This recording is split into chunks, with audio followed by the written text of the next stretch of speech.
Harrison stuff, the mistake on the lake, the sort of the one of the unintended consequences of Kucinich's disastrous 2 years as mayor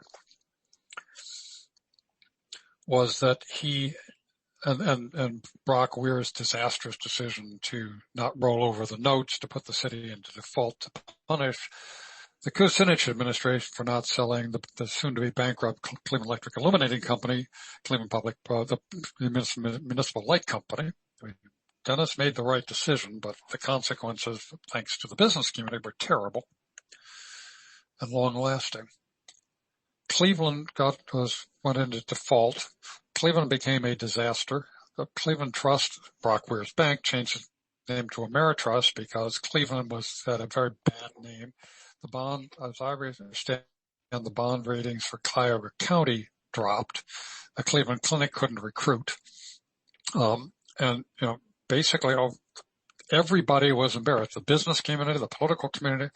It broke the fever of the 60s, and 70s of class warfare, race warfare, who's getting what, there was a sort of circus aspect of politics in Cleveland for a long time. And all of a sudden the music stopped. And we were the ones on the floor with no chair. I mean, and everybody was on the floor together. There was a very unique period, and I've seen it drift away over time, but there was the group of elected officials at the county, at the city level, in the business community, had a shared traumatic experience of going through this and stopped the bullshit for a while, for long enough to actually do some positive things. That began to fall apart probably in the latter part of the White administration, but for about 15 years. And certainly with the group of councilmen there at the time, the Helen Smiths, Ray Piancas, Jim Mercakus's, Ed Ripka's, Palensik's the only one left really, Mike White's, they all figure, we got to put the swords down. We got to stop fighting. We got to work together. We don't know how to do it, but we got to work together. And that created a fundamentally different climate. And in addition, there were a whole lot of people, most of them in the suburbs, who wanted to do something for Cleveland. This was an era, Steve, before the ex-urban flight had really taken off. When the politics of Northeast Ohio were the politics of Cleveland City Council. That's no longer true. That politics has moved, the drama has moved from, as you watched, from Cleveland City Council to NOACA, because people kept moving further up. But 40 years ago, everyone lived in Cuyahoga County, who had grown up in Cleveland and still had fond memories, and even people out in Geauga County, like Tony Gall, who was the Geauga County commissioner, very much in favor of helping Cleveland out. Now, the Geauga County commissioners years later were not of the same mind, but in that era, the idea of put some NOACA money into helping us do the bridge, the work on to save the Browns, that was possible because people had connections to the city and they wanted to do something for it. So there was a strong effort at volunteerism as well.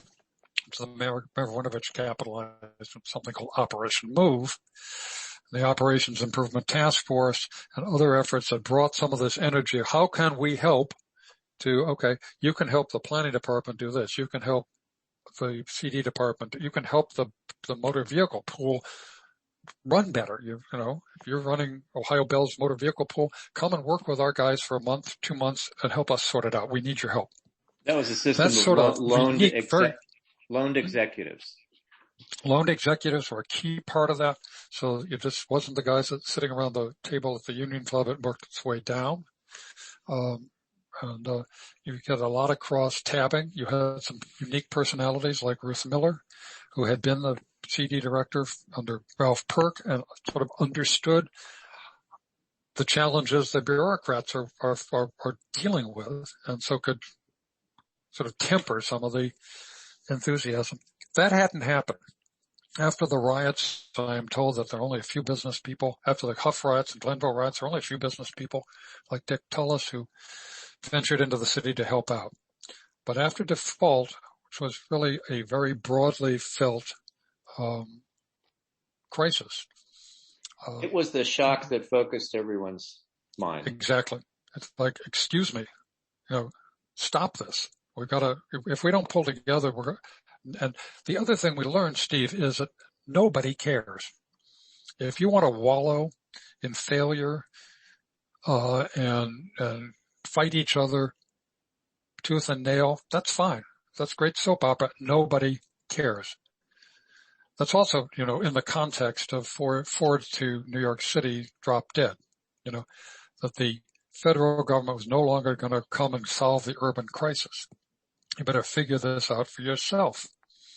And so you get Felix Rohatyn to try to sort out, forget Al Beam. Rohatyn comes and sorts out New York. You gotta clean your act up. You gotta run a decent business. You gotta get back in the bond market. Stop paying people off and doing stupid. It doesn't work anymore. No one's going to help you. And that spirit led to, we gotta figure out ways to work together. We gotta understand how to collaborate. We don't know how to do it. We gotta learn. The New York we learned. Sorry, go ahead. You were saying. For a generation, we learned how to collaborate, how to put our swords down, how to stop calling each other names, how to stop always putting the argument in racial terms or class terms, or working class, downtown versus neighborhoods. I mean, the whole civic vision model was based on skewering and putting a dagger through the heart of the downtown versus neighborhood dichotomy that had been used by politicians for generations. I mean, why do you think the wealth left Euclid Avenue? Because, the council drove them out in the early 20th century. That's why they left Cleveland.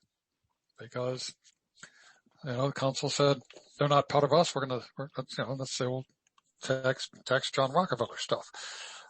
That class warfare was very, very deep.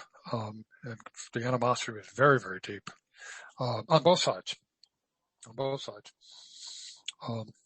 And this was the shock that put a stop, at least for a generation, at least for about 15 or maybe 20 years, until a new crew of politicians came through and they reverted to some of the same old.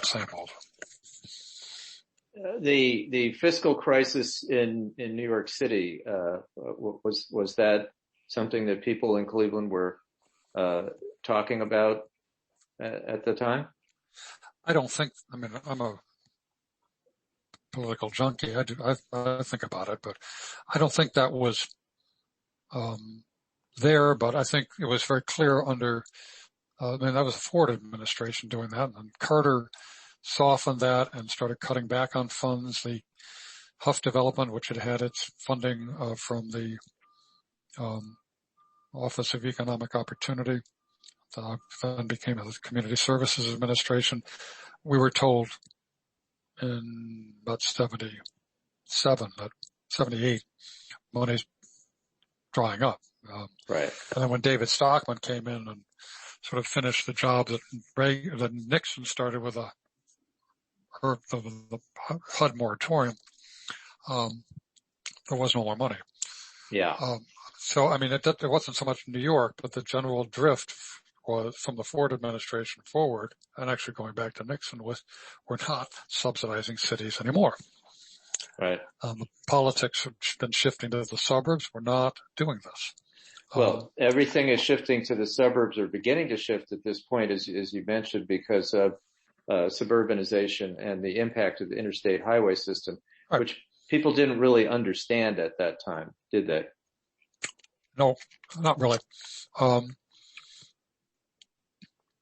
It's a combination of the interstate highway system and cheap, relatively cheap gas and relatively